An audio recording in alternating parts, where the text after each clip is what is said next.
Well, good day. And today I thought I would talk about something that answers a question that I was asked quite a while ago, actually. But I was asked, what are my influences? What horseman influenced me? And, well, it's a kind of a complex question to answer in a way because uh, I've been influenced by many, inspired by some, and I've learned from quite a few. And I've never ever followed any one. But I'll tell you right now who my biggest teachers have been. Well, they're right behind me here, the horses. I have learned, well, this one in particular, and a little one over there. I don't know, she might be off camera, I can't tell. But they have both been extraordinary teachers. A little one in particular, just because of her peculiarities and her uniqueness, I learned an awful lot from that particular horse because, well, she was one of the ones that kind of taught me about the whole, one size does not fit all because I've had to adapt myself significantly to that horse and, well, even to this one. Well, that one and that one. So I've learned more from the horses than I have from any one individual. And I've never in my life ever really followed anybody. I've always just kind of done my own thing.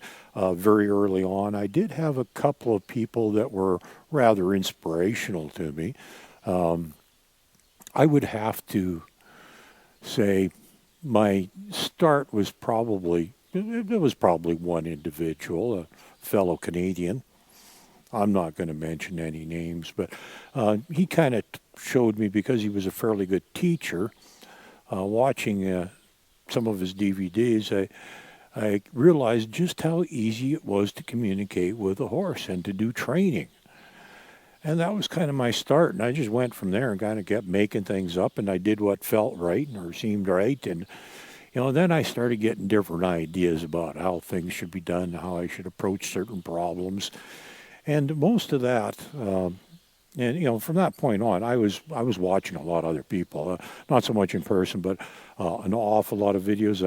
I spent thousands and thousands of hours watching videos of hundreds of different trainers and how they do things and how they address certain problems. And in many cases, it was simply a confirmation of what I had already figured out for myself, which was good. It's nice to see that, okay, I'm on the right path.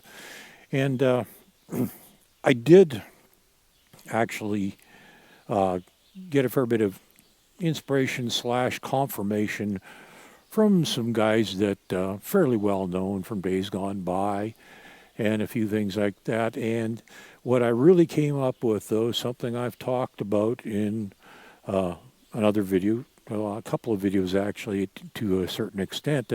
Specifically, I talked about how good horsemanship is a mentality, not a method. It's a theme that I repeat quite often.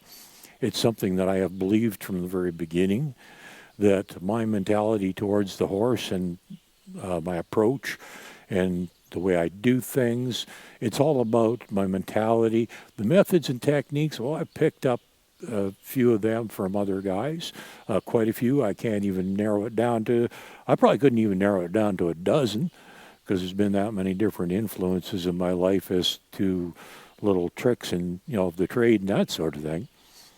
But like I said, I never did follow any one guy, but I did learn from a lot. But the main thing that just got me right from the very, very beginning was I figured out that I had to have a certain mentality. I had to have a certain mindset to achieve what I'm doing. And, well, honestly, I'm really not all that great. I'm sure there's well, I'm not sure. Actually, I'm darn sure there are other horsemen out there. I can think of quite a few of them, actually, that are far, far better than I am.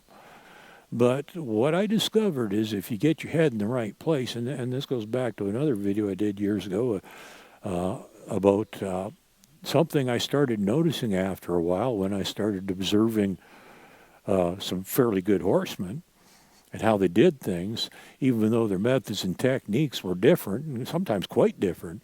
If you really look deep, what they were doing was really based on similar principles, and they all had the same mindset. They all had the same attitude towards the horse. They all had the same attitude towards what they were doing, and about learning, that sort of thing. And these are things that you've just got to have. And I think if you get those things right, you don't have to be Mr. Super Horseman to be a success. I think you can do okay. Well, I'm pretty convinced you can, because I'm doing it, and, well, I don't really know all that much. But I am sharing with you what I do know. And what I do know is that one of the most important things is your mindset, your mentality. And so, going back to the question of who's my inspiration? Well, right here. And myself, my gut. I follow my own instincts, what seems right to me. And generally watching other people, I get it confirmed that, I'm on the right path. We're doing things okay. And as long as I give consideration to the horse and treat the horse with a little respect and compassion, we do all right. We can kind of modify our methods and techniques a little bit, because a lot of stuff that I do, honestly, I've made it up myself just because I figured, I looked at the situation and the horse and kind of figured out what's going to work. And that's how we do it. So as far as who inspires me, well, there's actually quite a few guys that I think I'm on the same road that they are on, or were on, guys that aren't with us anymore. So I don't think, well, definitely in the minorities. I don't think that I'm going to be largely accepted in the way I do things, but I do think that looking at some of the guys that did things very similar to how I do things, that I'm definitely on the right road. And that road is, well, a little bit of compassion and understanding, and she's getting grumpy with him. You're jealous. She gets very jealous. She's been with me for quite a while, and I'm kind of her human, and she doesn't like it when other horses get a little too social with me. She gets a little jealous. That's not a good thing, but that's the way she is, and, yeah,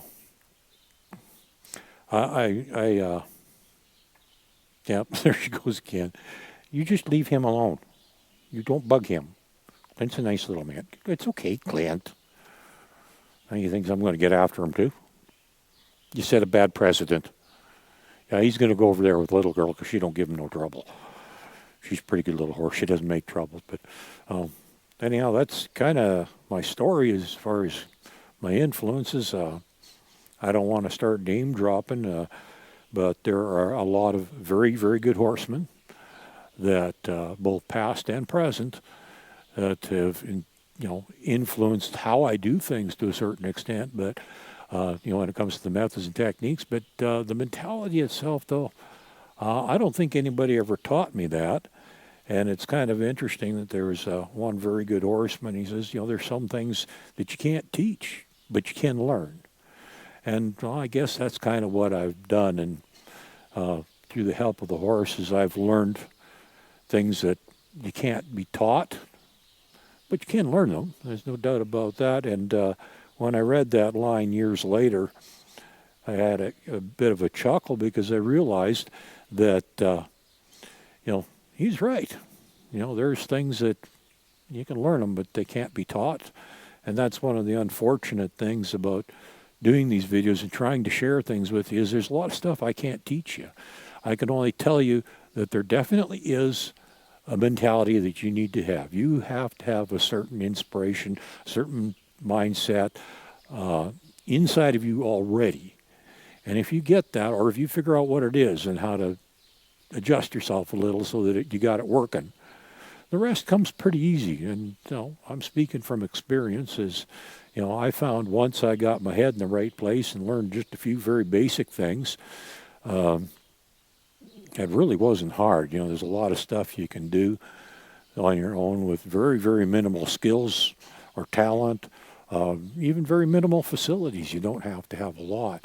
So, you see lots of guys that show you how to do stuff with all kinds of fancy training tools and techniques and round pans and stuff that, well, honestly, you don't really need that stuff.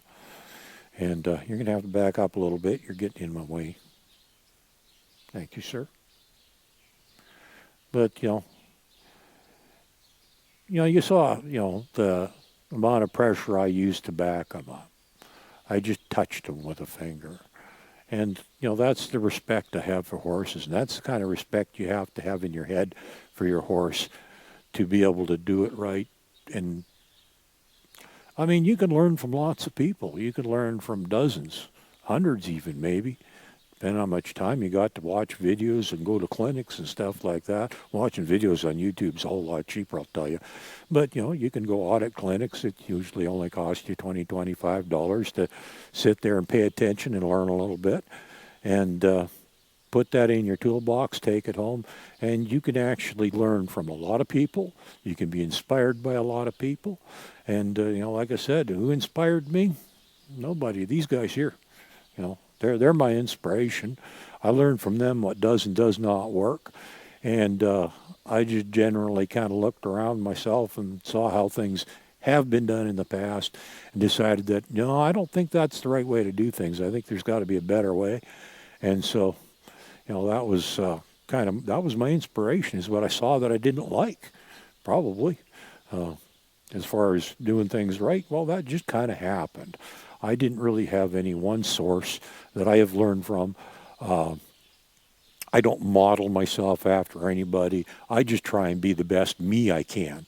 And that's what I hope you'll do too, is, don't try and be like me. Don't try and be like John Doe, big clinician, big name, big hat with the chaps and all the Western shirt and cowboy boots and all that stuff. Don't bother trying to be like him.